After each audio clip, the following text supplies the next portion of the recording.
ماشاءاللہ، یہ تھی مدرسہ حیات الاسلام کی ایک بچی کاشفہ پروین سلمہا، جو بہت ہی اچھے انداز میں ہم سبھی سامعین کو نعت نبی سے مستفیض فرما رہی تھی۔ آئیے بلا تاخیر و تحمید کے پروگرام کو باضابطہ طور پر آگے بڑھاتے ہوئے میں مدرسہ حیات الاسلام کے ایک بچے سے گوش گزار ہوں کہ وہ آئے اور اپنی تقریر پیش کرے، جس سے میری مراد محمد سبحان سلمہ ہے کہ وہ اسٹیج پر تشریف لے آئے اور اپنی تقریر سے ہم سبھی سامعین کے قلوب کو مستفیض فرمائے۔ السلام علیکم ورحمۃ اللہ وبرکاتہ۔ نحمده ونصلي على رسوله الكريم، أما بعد، فأعوذ بالله من الشيطان الرجيم، بسم الله الرحمن الرحيم، إنما يخشى الله من عباده العلماء، إن الله عزيز غفور، صدق الله العظيم۔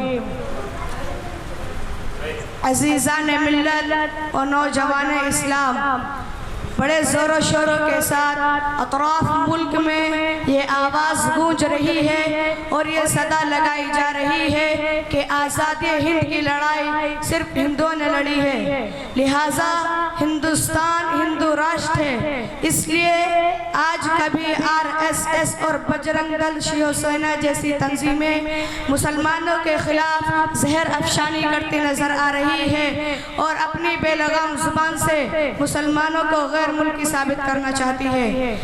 میں پوچھنا چاہتا ہوں حکومت سے کہ بتاؤ، جب ہندوستان کی سرزمین پر انگریز کا تسلط ہوا اور ہندوستان کی مانگ کا سندور گھڑچا جا رہا تھا، خوبصورت عمارتوں کو مسمار کیا جا رہا تھا، عزت و آبرو کو پیرے تلے کچلا اور روندا جا رہا تھا، وہ کون تھا جو اس ملک کی عزت بچانے کے لیے اپنا لہو بہا رہا تھا؟ آج تم ہم سے سند و وفا مانگتے ہو اور سورج سے زیادہ تحریک آزادی میں ہمارے کردار کو مشکوک نگاہوں سے دیکھتے ہو تو سنو، ہم ملک کے رکھوانے اور محافظ ہیں۔ احسان فراموش تم ہو کہ تمہیں آزادی کی پرسکون فضائیں ہم نے دی ہیں۔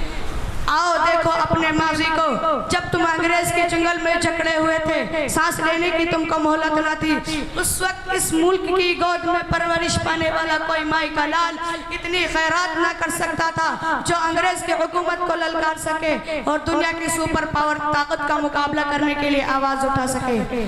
دیکھو ہماری بے باکی کو سب سے پہلے جس نے آواز اٹھائی تھی وہ شیر دل انسان، خدا ترس انسانیت کا مسیحا، شاہ ولی اللہ محدث دہلوی کا فرزند شاہ عبدالعزیز تھا۔ شاہ عبدالعزیز کی کیا آواز تھی؟ وہ آواز یہ تھی کہ انگریزوں کے خلاف جہاد کیا جائے اور ملک ہندوستان کو آزاد کیا جائے۔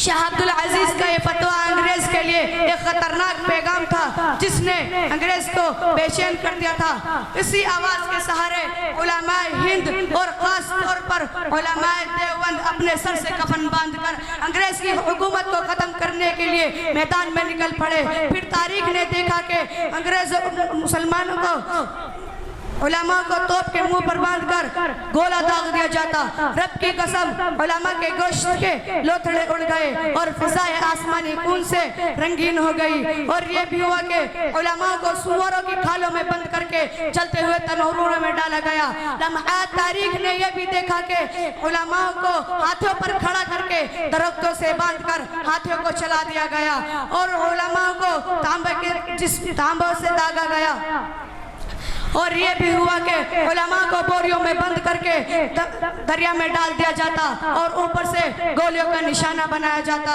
اور یہ بھی ہوا کہ علماء کو دہکتے ہوئے انگاروں میں ڈالا گیا اور ان کو بھون دیا گیا، اور یوں کہا گیا کہ مولویوں تم صرف یوں کہہ دو کہ ہم 1857 عیسوی کی جنگ آزادی میں شریک نہ تھے، ابھی چھوڑ دیا جائے گا۔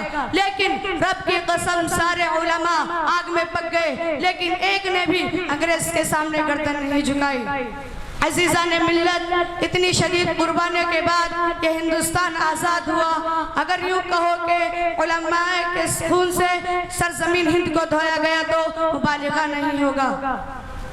کہیں سید احمد شہید اپنے خون کا نذرانہ پیش کرتے دکھائی دیں گے، تو کسی محاذ پر شاہ اسماعیل شہید اپنے خون سے بالاکوٹ کے پہاڑوں کو رنگین کرتے دکھائی دیں گے، کہیں حاجی امداد اللہ مہاجر مکی اور حافظ دامی شرخیل ہوتے دکھائی دیں گے، تو کہیں عرادت مندان باسپا حضرت گانگوہی رحمت اللہ اور حضرت نانوتوی رحمت اللہ علیہ کی جنگ سرکردگی ملے گی، تو کہیں شیخ الہند رحمت اللہ اور شیخ الاسلام رحمت اللہ شمشیر برہنہ کی طرح نظر آئیں گے۔ یاد رکھیے یہ وہی شیخ الہند ہے جنہوں نے انگریزوں کے خلاف ایک عالمگیر تحریک چلائی تھی جسے تحریک میں ریشمی رومال کے نام سے جانا جاتا ہے۔ الغرض مختصر یہ کہ جنگ آزادی میں ہمارے علماء اکرام حصہ نہ لیتے تو ہندوستان کبھی بھی آزاد نہ ہوتا۔ میرے دوستو، بڑی افسوس کے ساتھ کہنا پڑ رہا ہے کہ کل ہمارے اسلاف نے اپنا خون پسینے کی طرح بہا کر آزادی جیسی نعمت حاصل کی تھی، لیکن آج ہمارے ساتھ کیا ظلم و ستم ہو رہا ہے وہ روز روشن کی طرح آیا ہے۔ لہٰذا میں پوچھنا چاہتا ہوں کہ ان فرقہ پرستوں سے، ان آزادی کا نام لینے والوں سے، کیا آزادی اسی کا نام ہے جو چاہے مدارس پر حملہ کرے، جو چاہے مدارس پر پابندی لگائے، جو چاہے قرآن میں تحریف کا مطالبہ کرے؟ کیا آزادی اسی کا نام ہے کہ ہمیں دہشت گرد قرار دیا جائے؟ تو یاد رکھیں، ایسی آزادی پر ہم کل بھی لعنت بھیجتے تھے اور آج بھی لعنت بھیجتے ہیں، کیونکہ ہمیں چاہیے رب کے نظام کی آزادی، نبی کے دستور کی آزادی، صحابہ کے نظام کی آزادی۔ اپنے اجداد کو کبھی بدنام نہ ہونے دیں گے، اپنے اجداد کو کبھی بدنام نہ ہونے دیں گے، یہ حویلی کبھی نیلام نہ ہونے دیں گے۔ دیکھنا ہے تو دیکھ حکومت دے کر، دیکھنا ہے تو دیکھ حکومت دے کر، کسی شہر میں کوہرام نہ ہونے دیں گے۔ وَمَا عَلَيْنَا إِلَّا الْبَلَاغُ۔